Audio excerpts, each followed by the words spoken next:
Hello students, in this part, second part, the meaning of resources.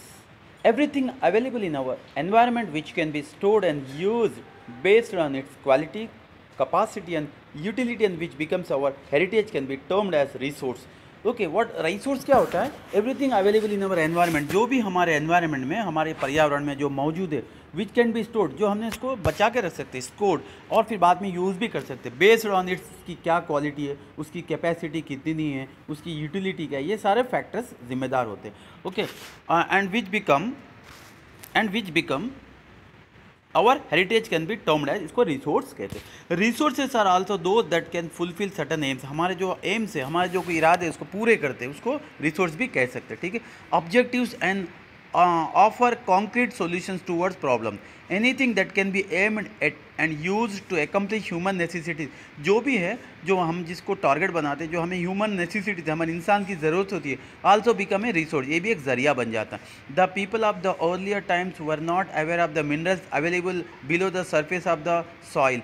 पहले देखते हम आदि मानव या पहले ज़माने के लोग ज़मीन के अंदर बहुत सारे खनिज है, रिसोर्सेज है, वो नहीं जानते थे. जैसा कोयला है, जैसा बहुत सारे मिनरल्स है, ओके, वो नहीं जानते थे. Hence could not utilize it, उसको इसीलिए उसको इस्तेमाल नहीं कर पाया. उस टाइम में मशीन नहीं थी, टेक्नोलॉजी नहीं थी, वो नहीं जानते थे, तो इस तरह से उसको यूटिलाइज सही से यूज़ नहीं कर पाए. That is why those minerals were not considered as a resource. तो उस टाइम में उस मिनरल्स को रिसोर्स के ज़रिए नहीं कंसिडर किया गया.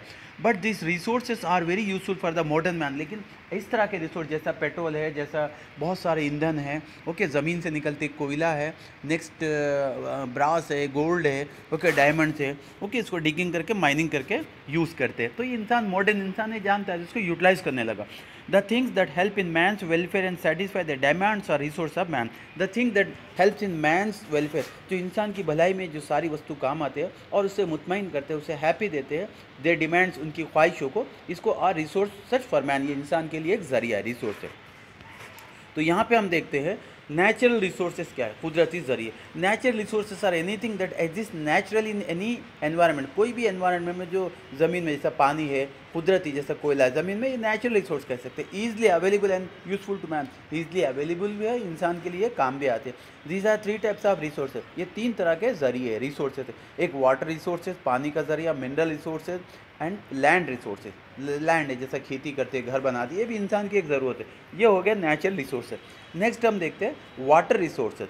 The water resources of India include, जो इंडिया के वाटर रिसोर्सेज पानी के ज़रिए, वो है नदी है, तालाब, लेक से, दरिया है, etcetera. The rivers of India are divide into two on the basis of its origin in characteristic. India को, जो इंडिया की नदियाँ हैं, इसको 2 पार्ट में भाग किया गया. ऑरिजिन, उसका जन्म, और उसके गुण, क्वालिटीज़.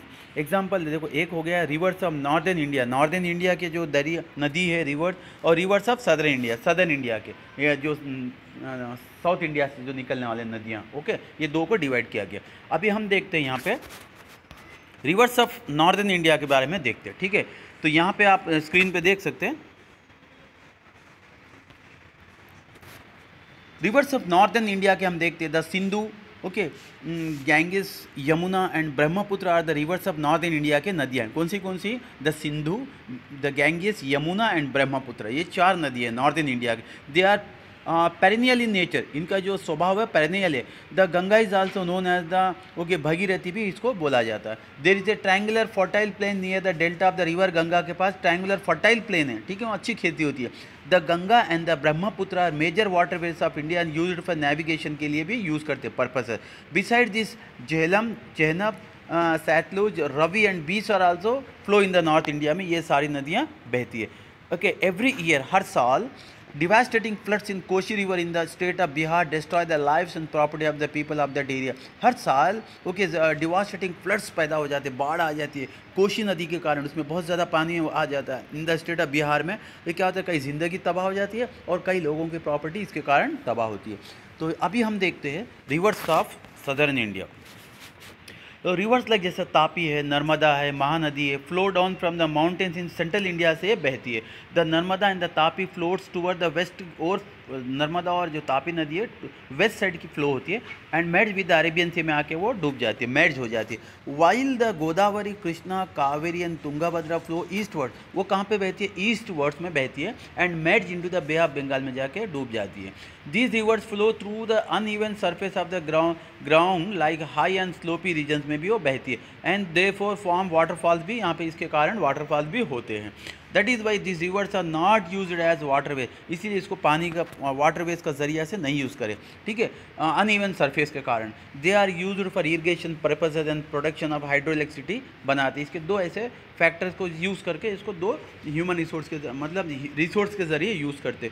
तो यहाँ पे हम देख सकते हैं तो रिवर्स के बारे में दिया है, इसके प्रोजेक्ट्स क्या है। रिवर्स के द नर्मदा में कौन सा प्रोजेक्ट है? मल्टीपर्पज़ प्रोजेक्ट है नर्मदा प्रोजेक्ट। बेनिफिशियरी कौन इससे बेनिफिट्स उठाते? कौन से स्टेट? गुजरात, मध्य प्रदेश, राजस्थान, महाराष्ट्र नर्मदा से फ़ायदे उठाते। द कृष्णा देखते हैं नागार्जुना प्रोजेक्ट है, इससे आंध्र प्रदेश, तेलंगाना फ़ायदा उठाता है। तुंगाभद्रा से द तुंगाभद्रा प्रोजेक्ट है कर्नाटक, इससे फ़ायदा उठाता है। कोशी प्रोजेक्ट है बिहार फ़ायदा उठाता है। द हीराकुड प्रोजेक्ट है उड़ीसा। द भाखरानंगल प्रोजेक्ट है पंजाब, हरियाणा, राजस्थान, इससे बेनिफिशियरी, इससे ये लोग फ़ायदा उठाते हैं। Do you know about the natural lakes of India? कुदरती तालाब है वो कहाँ? जम्मू एंड कश्मीर, दल एंड उलार लेक है, फ्रेश वाटर लेक है, एकदम ताज़ा पानी का। नेक्स्ट आंध्र प्रदेश कोलेरू, ओके, कोलेरू है, फ्रेश वाटर लेक है एक। नेक्स्ट तमिलनाडु पुलिकाट है, सॉल्ट वाटर लेक है, खारा पानी का तालाब है। चिल्का है, ये उड़ीसा में सॉल्ट वाटर लेक है। Rajasthan Sambhar salt water lake. Gujarat Nal Sarovar, Patli salt water lake. ये सारे अबाउट हमारे नेचुरल रिसोर्स ऑफ इंडिया के नेचुरल रिसोर्स। तो नेक्स्ट अभी हम देखते हैं यहाँ पे, do know about artificial lakes of India? जो आर्टिफिशियल लेक्स है हिंदुस्तान के, ठीक है, ये देखते हैं हिमाचल प्रदेश में। यहाँ पे the Sutlej, the Gobind Sagar lakes का नाम है, रिवर है। आंध्र प्रदेश का जो रिवर है द कृष्णा है, ओके।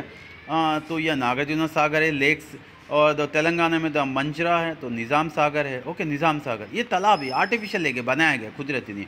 नेक्स्ट यहाँ पे देखते हैं गुजरात में नर्मदा है तो सरदार सरोवर। नेक्स्ट मध्य प्रदेश में चंबल है, ओके, चंबल लेक है, तो गांधी सागर है। तो ये हो गया सारा। नेक्स्ट आगे हम देखते हैं तो इन्फॉर्मेशन अबाउट नर्मदा प्रोजेक्ट के बारे में हमने क्या इन्फॉर्मेशन।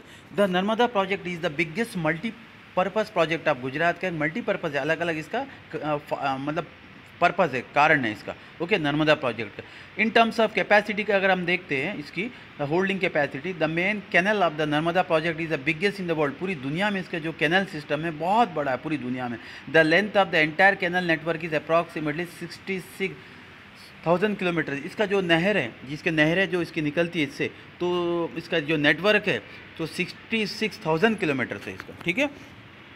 और इससे कितने लोग फ़ायदा उठा रहे हैं? 8,215 villages and 135 cities of Gujarat are provided drinking water. इससे ड्रिंकिंग वाटर मिलता है throughout the Narmada project के कारण। So how big is cities you see? 14 districts, 75 तालुकात and 3,360 villages of Gujarat are getting irrigation facility. इतने कारण नर्मदा मल्टीपर्पज़ प्रोजेक्ट के कारण 14 डिस्ट्रिक्ट, 75 तालुकात एंड 3,360 गांव अब गुजरात के इरीगेशन फैसिलिटी, खेती करने की, इसको नहर से पानी लेके खेती करने की फैसिलिटी, इससे फ़ायदा उठा रहे throughout the Narmada project. तो नेक्स्ट हम देखते हैं mineral resources. Biotic and abiotic materials होते हैं, ठीक है, दो तरह के मटेरियल्स हम देखते हैं below the surface of the धरती के अंदर, एक बायोटिक एंड अबायोटिक, ठीक है, और ट्रांसफॉर्म इनटू मिनरल। इसको बाद में हम क्या करते हैं, उसको डिगिंग करके फिर मिनरल्स में ट्रांसफॉर्म करते हैं। हैविंग डिफरेंट केमिकल कंपोनेंट्स होते हैं उसमें अलग अलग, okay. Due to the intense heat and pressure अंदर होता है, ज़्यादा तनाव, ज़्यादा गर्मी के कारण उसके केमिकल कंपोनेंट्स को फ़ायदा उठाते हुए this treasure trove of minerals is formed the core of earth through natural process. कुदरत के ज़रिए, सारा प्रोसेस के ज़रिए मिनरल ज़मीन में बनते हैं, लास्टिंग फॉर थाउजेंड्स या हज़ारों साल से ज़मीन में पड़े हैं। Minerals below the earth are not found in their pure form. Pure form में नहीं पाए जाते। देर आर मेनी इम्प्योरिटीज, बहुत सारी गंदगी होती है उसको लगी। जैसा पेट्रोल है, उसको हम देखते हैं रिफाइनरी करते हैं गुजरात में, जैसा बहुत बड़ा रिफाइनरी है जामनगर में, तो वहाँ पे उसको रिफाइन करते हैं, ठीक है। प्योर फॉर्म में नहीं होता है, उसमें बहुत सारी गंदगी, उसको रिफाइन करना पड़ता है। इस तरह से बहुत सारे मिनरल्स को ज़मीन से डिगिंग के बाद उसको रिफाइन करना पड़ता है। There are many impurities present due to the which they are called ores. इसको हम कहते हैं ओर्स। एग्जाम्पल आयरन ओर है, जो लोहा निकलता है ज़मीन से, उसको आयरन ओर कहते हैं। Only after the refining of the ore को रिफाइन करे बाद we get minerals in the pure form, बाद में हमें मिनरल्स प्योर फॉर्म में मिल जाते हैं। This minerals form the foundation of the economic might and prosperity of country. तो ये जो मिनरल है हमारा बुनियादी एक फाउंडेशन है, इससे क्या होता है मालूम, देश एक तरक्की करता है इससे, क्योंकि एक हमारा एक धन है, कुदरती धन है। ठीक है, तो मैं थर्ड चैप्टर में, थर्ड पार्ट में कंप्लीट करूँगा। Thank you.